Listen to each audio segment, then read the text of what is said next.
ప్రభు పేరట మీ అందరికీ శుభాభివందనములు. ఈరోజు దేవుని వాక్యము. అతడు పూర్ణ మనస్సుతో యెహోవాను అనుసరించెను గనుక అతడు దానిని చూచును. అతడు అడుగుపెట్టిన దేశమును నేను అతనికిని అతని సంతానమునకును ఇచ్చెదనని ప్రమాణము చేసెను.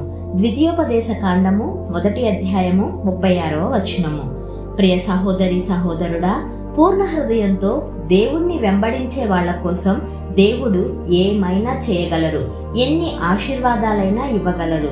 అయితే ఆ ఆశీర్వాదాలు మనం పొందుకోవాలంటే దేవుడు ముందుగా మనల్ని పరిశీలిస్తారు, పరీక్షిస్తారు.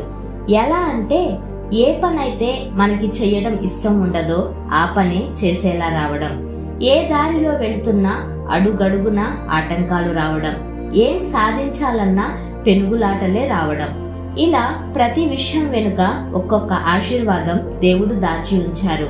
కనుక ఏ పని మనం చెయ్యలేకపోయినా ఆ దీవెనను వదులుకున్నట్టే. కాబట్టి నీ చుట్టూ ఎంత గందరగోళం ఉన్నా సరే, వేసే ప్రతి అడుగు ముళ్ళదారే అయినప్పటికీ అది దేవుడు నీ కోసం సిద్ధం చేసిన మార్గమేనని నువ్వు రూఢిగా నమ్మినప్పుడు, సంపూర్ణంగా దేవునికి లోబడి ఆయనను అనుసరించినప్పుడు, నీవు అడుగుపెట్టే స్థలాన్ని దేవుడు నీకిచ్చి బహుగా అన్ని విషయాలలో నిన్ను వృద్ధి పొందిస్తాడు. కావున ఈ వాగ్దానం జీవితంలో నెరవేర్చబడులాగున, దానికి తగిన ఆత్మీయ జీవితం కలిగి ఉండులాగున దేవునికి ప్రార్థిద్దాం. ప్రార్థన. పరిశుద్ధుడవైన మా ప్రియ పరలోకపు తండ్రి, మీ ప్రశస్తమైన నామాన్ని బట్టి మీకు నిండు వందనాలు.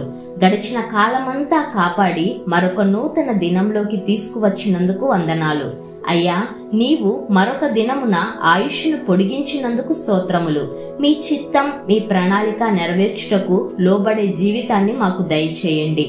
మా చుట్టూ ఎంత వ్యతిరేకత ఉన్నా, ఎన్ని అననుకూల పరిస్థితులు ఎదురైనా, నిండు మనస్సుతో నిన్ను అనుసరించి మీరిచ్చే దీవెనలు పొందుకునే ధన్యతను మా అందరికీ దయచేయండి. ఈ రోజంతటిలో వారి వారి పనులలో, ఉద్యోగాలలో, ప్రయాణాలలో, ప్రయత్నాలలో, కుటుంబాలలో క్షేమాన్ని, భద్రతను మీ కంచెను ఉంచమని యేసయ్య అతి శ్రేష్టమైన నామములో ఈ ప్రార్థన అడిగి వేడుకొనుచున్నాము తండ్రి. ఆమేన్. మీకేమైనా ప్రార్థన అవసరతలు ఉన్నట్లయితే దయచేసి కామెంట్ చేయండి. తప్పక ప్రతి ప్రార్థన అవసరత గురించి అనుదినము ప్రార్థిస్తాము. ఈ రోజంతటిలో దేవుని యొక్క కృపాక్షేమములే మీ ముందు వెనుక మీకు తోడుగా ఉండి మిమ్మును నడిపించును గాక.